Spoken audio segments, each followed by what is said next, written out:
In a world that's always on the edge, the mechanisms of modern conflict have reached a new, almost terrifying scale.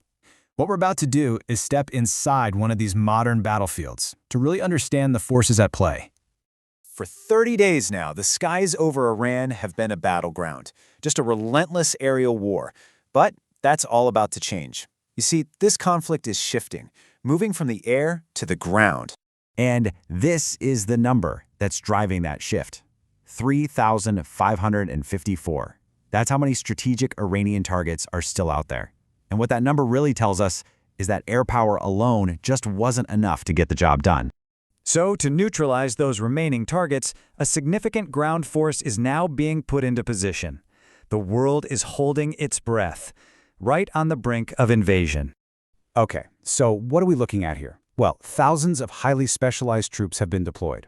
We're talking 3,500 Marines and naval troops, another 1,000 paratroopers from the legendary 82nd Airborne, and even specialized units whose sole job is to seize airfields.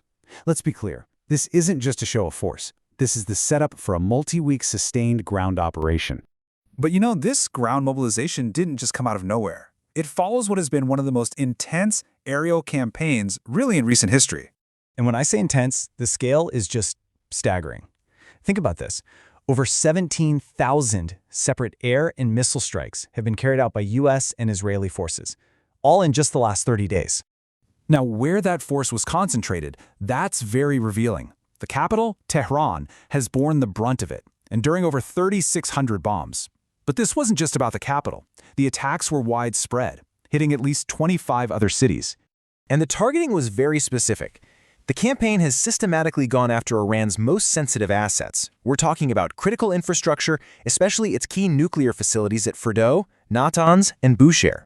So all of this, the air campaign, the remaining targets, it all sets the stage for what comes next, Operation Groundswell. This is where the Pentagon's strategy shifts from the sky to the ground, from bombardment to direct intervention. But that brings up a really crucial question, doesn't it? After an air campaign that intense, why would you still need a ground war? Why is it still on the table? Well, leaked reports seem to give us the answer, and it's maybe not what you'd expect. The objective doesn't seem to be a total invasion. Instead, it looks like a series of surgical strikes designed to cripple Iran's naval capabilities, particularly its anti-ship weapons threatening the vital Strait of Hormuz. And how has Iran responded? Well, with defiance. The Tehran Times published a front-page headline for the whole world to see. It just said, "Welcome to hell." A chilling, very direct message. But just as these military plans are being finalized, a second front has opened up, and it's a complete surprise.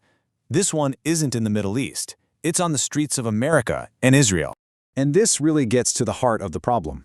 You have this massive war abroad with thousands of targets still in the crosshairs, but at the exact same time, an unprecedented wave of opposition is erupting back home. It's a true tale of two crises. And the scale of this opposition at home, it's just massive. Organizers are projecting a turnout of 9 million people for anti-war rallies, spread across all 50 states. If those numbers hold, it would be the largest single-day mobilization in the history of the United States. And their message is crystal clear. You see it in the slogans, no war, no kings, which is a clear jab at executive power, and no ICE, a protest against immigration policies. It's a direct rejection of the administration's agenda on multiple fronts. And this isn't just happening in the U.S. That same dissent is being mirrored in Israel. Protests are raging in Tel Aviv and Haifa, with people defying a government ban on public gatherings to get their voices heard. So what we're seeing is a crisis that's no longer just about a foreign battlefield. It's spilled over. It's fracturing domestic politics and creating this massive fallout on the world stage. This is what military strategists call a two-front war.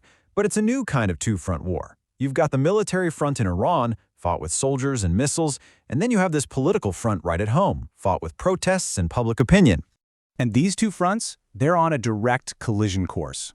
On one side, you have the government's objectives: neutralize all those targets, project military strength. On the other, you have the people's demands: an immediate ceasefire, peace negotiations, and a focus on the humanitarian costs. They just can't both win. And all of this leaves us with one final, profound question. On the modern battlefield, what is the ultimate target? Is it the enemy's military capability? Or is it the will of your own people? The answer to that will define not just this conflict, but the very nature of war in the 21st century.